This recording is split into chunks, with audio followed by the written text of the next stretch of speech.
2024 5ই August ছাত্র জনতা আন্দোলন করেছে বৈষম্য দূর করার জন্য, কিন্তু কি দেখলাম যে এই বৈষম্য দূর করার জন্য মানুষ আন্দোলন করেছে, সংগ্রাম করেছে, জীবন দিয়েছে, কিন্তু 5 তারিখের পরে আবারও লুট, আবারও পাট, আবারও ধর্ষণ, আবারও জুলুম, আবারও অত্যাচার, আবারও চাঁদাবাজি। না, এই বাংলাদেশ আমরা দেখতে চাই না।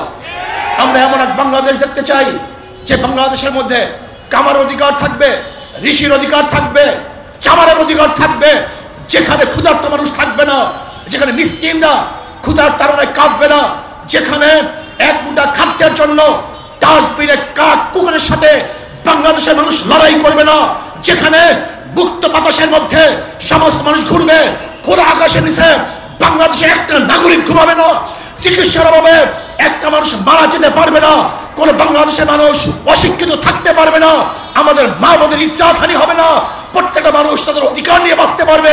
এরকম বাংলাদেশ উপহার দিতে চাই, এরকম বাংলাদেশ আমরা থাকতে চাই। সবাই তো বলে সংগ্রাম চাই, আজাদ চাই, মুক্তি চাই, কেন হচ্ছে না? কেন? এটা কিয়ামতের আগ পর্যন্ত হবে না। না হওয়ার কারণটা কি? মূল কারণ আমরা অনেকেই গবেষণা করি না। মাদার গাছ লাগিয়ে আমের আশা করা যায় না, চোরের মাধ্যমে চোর মুক্তি করা যায় না, ধর্ষকদের মাধ্যমে ধর্ষণ বন্ধ করা যায় না, জালেমের মাধ্যমে জুলুম বন্ধ করা যায় না, ডাকাতের মাধ্যমে ডাকাতি বন্ধ করা যায় না, খুনির মাধ্যমে খুন বন্ধ করা যায় না, দুর্নীতিবাজদের মাধ্যমে দুর্নীতি বন্ধ করা যায় না। এর জন্য প্রয়োজন শুধু নেতা নয়, নীতির পরিবর্তন চাই। এসপি পরিবর্তন হয়, ঘুষের পরিবর্তন হয় না, ডিসি পরিবর্তন হয়, দুর্নীতি পরিবর্তন হয় না। কারণটা কি? এর কারণ হলো ডিসি পরিবর্তন হয়েছে, আদর্শ পরিবর্তন হয় নাই।